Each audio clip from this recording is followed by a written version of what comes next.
আজকের বাংলাদেশের প্রেক্ষাপট, আজকের আঞ্চলিক ভূ রাজনীতির যে প্রেক্ষাপট এবং বৈশ্বিক রাজনীতির যে প্রেক্ষাপট, তা বেশিরভাগই অর্থনীতিকে কেন্দ্র করেই পরিচালিত হচ্ছে এবং পৃথিবীর অর্থনীতির একটি গুরুত্বপূর্ণ কেন্দ্র এবং উৎস হিসাবে চীন সারা পৃথিবীতে আজকে আলোচিত।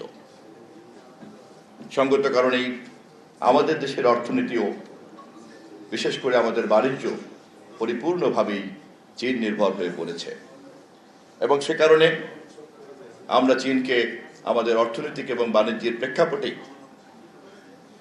যেমন বাধ্যবাধকতা আছে বন্ধুত্ব তৈরি করার, তেমনি আমাদের মধ্যে আন্তরিক আগ্রহ আছে।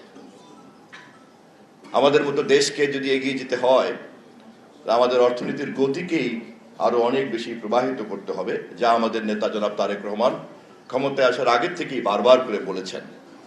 তিব্বত কদুর তেল চুলকে করে শক্ত আর মজবুত, ঠান্ডা মাথায় ভালোবাসার জয়। এবং আমাদের এই স্ট্র্যাটেজিক টার্গেটের সবচেয়ে গুরুত্বপূর্ণ বন্ধু হতে পারে চীন, কেননা চীনের সেই সামর্থ্য আছে।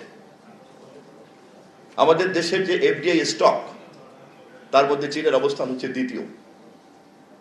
আমাদের দেশের যে বাণিজ্য ঘাটতি, তার মধ্যে চীনের উপরে নির্ভর করে সবচেয়ে বেশি ঘাটতি আমাদেরকে বহন করতে হচ্ছে, কেননা চীন থেকে আমাদের বাণিজ্যের চিত্র প্রায় $20 বিলিয়ন, এবং এই $20 বিলিয়নের মধ্যে প্রায় সবটাই আমাদেরকে আমদানি করতে হয় চীন থেকে। আমাদের এখান থেকে আমরা $1 বিলিয়ন রপ্তানি করতে পারি না। আমাদের এই রপ্তানি সামর্থ্য বাড়ানোর জন্য চীন সরকারের একটা প্রচন্ড আগ্রহ আছে। এটাই হচ্ছে আমাদের বন্ধুত্বের সবচেয়ে গুরুত্বপূর্ণ স্ট্র্যাটেজিক পয়েন্ট।